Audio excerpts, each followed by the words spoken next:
एक औरत शादी के मंडप में बैठे हुए अपने पति का इंतजार कर रही है। सोच रही होती है शादी तो कर रही, क्या इस बार भी शादी 2 दिन बाद ही टूट जाएगी? पति जिंदा रहेगा या मर जाएगा?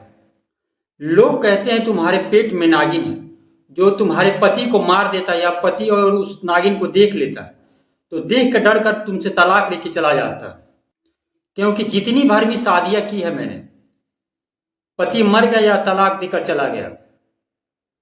मैं तो सुहागिन होती हूँ, मेरे मांग में सिंदूर, हाथों में चूड़ियां तो सस्ती है, बस 2 दिनों के लिए ही होती है। मेरी किस्मत ऐसी कहाँ कि मैं जन्मों जन्म तक अपने पति की बनकर रह सकूं, मैं अपनी पति के साथ जिंदगी पूरी काट सकूं। नमस्कार, आदाब, सत श्री अकाल। मंजर सफर में आपका स्वागत है। प्लीज हमारे चैनल को लाइक करें, सब्सक्राइब करें, कमेंट करें, साथ ही बेल आइकन दबाना ना भूलें ताकि हमारी सबसे पहले वीडियो आप तक पहुंच सके।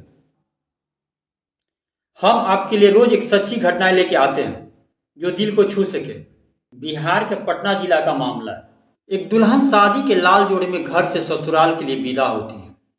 जैसे ही ससुराल पहुंचकर गृह प्रवेश के लिए पैरों से कलश को गिराती है, तब तक अचानक ही बगल में खड़े पति की देहांत हो जाती है।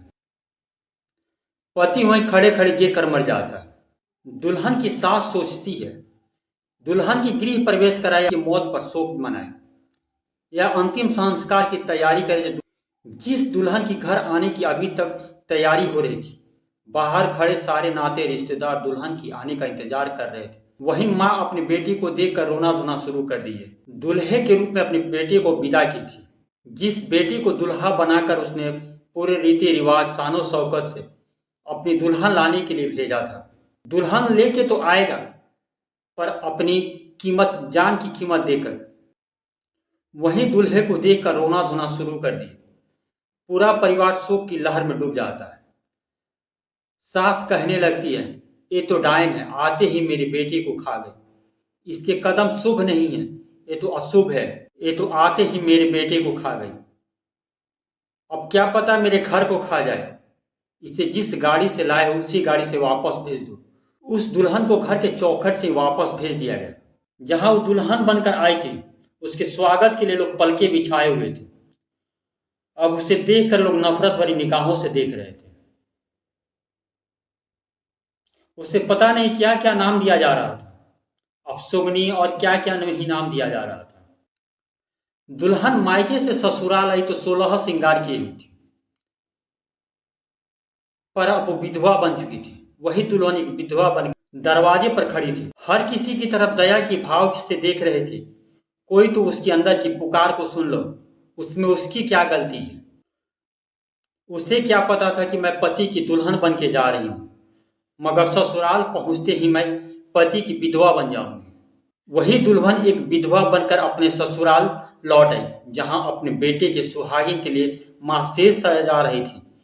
वहीं बेटे के लिए अर्थी की तैयारी की जाने लगी। दुल्हन को पति के मौत पर शोक मनाने का इजाजत भी नहीं मिला।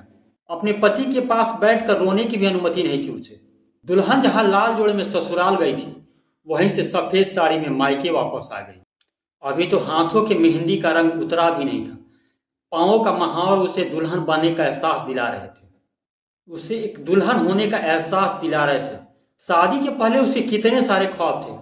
जब ब्याह कर डोली चढ़ी तो अपने साथ अरमानों की भारी भरकम पोटली भी अपने साथ लाई थी, मगर उसे क्या पता था कि यह पोटली कहीं रास्ते में खुलकर गिर जाएगी, जिसे उठाते उठाते उसे पूरी जिंदगी बीत जाएगी। क्या उसे कभी उठा भी पाएगी या नहीं, इसी सोच में पड़ी रहती।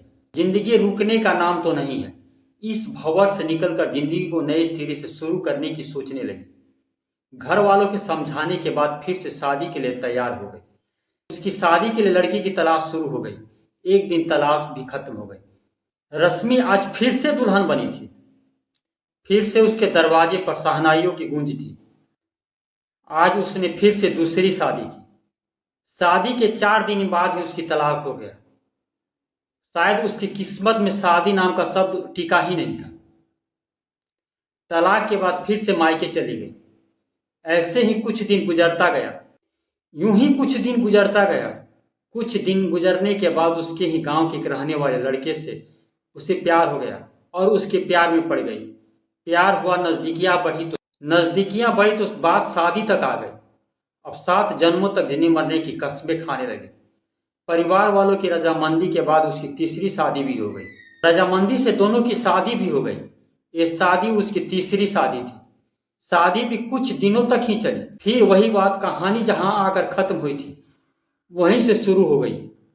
शादी के कुछ दिनों बाद ही पति की मौत हो गई। शादी के बाद पति के गुजर जाने के बाद जिस्म की भूख मिटाने के लिए तड़पते रहती, उस तड़प को मिटाने के लिए नौजवान लड़कों को, आते जाते लड़कों को गंदे गंदे इशारे करती, अपने पास बुलाती, घर बुलाने के बाद अपनी प्यास बुझाती। यहाँ नौजवान घरों के आगे पीछे मंडराने लगे। इन सब हरकतों से परेशान होकर घर वाले फिर से शादी का प्लान करने लगे। घर वालों इसकी शादी से ना करवाई गई तो यह हमें कहीं मुंह दिखाने लायक नहीं छोड़ेगी। इसके अंदर बहुत आग है। शादी लायक एक लड़का तलाश करो, शादी करवा दो। लड़का मिल भी जाता है। शादी लायक एक तलाकशुदा पति मिल जाता है। शादी कोर्ट में करवाई जाती है, बड़े धूमधाम से, रस्मों रिवाज के साथ। शादी के बाद शोभा एक बार फिर दुल्हन बनी है और वह अपने घर लेके जाता है। सुहाग रात के दिन शोभा को इतना नोचता है कि वह चिल्लाने लगती है, भूखे शेर की तरह उसका शिकार करने लगता है। वो जब भी आता वो पागलों की तरह उसे नोचने लगता, वो तड़प कर चिल्लाने लगती। पलंग पर जाते हुए ऐसी दरिंदा बन जाता। इन वजहों से उसे भी तलाक दे देती है। किसी भी पति के साथ 6 महीने से अधिक नहीं गुजार पाई थी। या तो पति की मौत हो जाती या तलाक हो जाता। ऐसे ही करते करते 30 वर्ष में उसने 21 शादी की। सोशल मीडिया पर एक पोस्ट डाला, मैं शादी के लिए तैयार हूं, कोई लड़का तैयार है क्या? कोई भी चलेगा, नौजवान, तलाकशुदा या बूढ़ा। एक दिन उसका सोशल मीडिया पर किया गया पोस्ट वायरल हो जाता है। गांव वाले लोग कहते हैं आज तक इसने जितनी भी शादियां की वो तो टिकी नहीं, इससे कौन से अपनी बेटी की शादी करेगा। लोग कहते हैं इसे 30 वर्ष की उम्र में 21 शादियां कर डाली, अब ये 22वीं शादी करने के फिराक में। शादी करने का ये रिकॉर्ड बनाने वाली है क्या? शादी भी करेगी और रिकॉर्ड भी बनाएगी। प्लीज हमारे चैनल को लाइक करें, सब्सक्राइब करें, कमेंट करें। प्लीज आप वीडियो कहाँ से देख रहे हैं आप कमेंट करके हमें बताएं। हम आपका नाम अपनी वीडियो में जरूर लेंगे।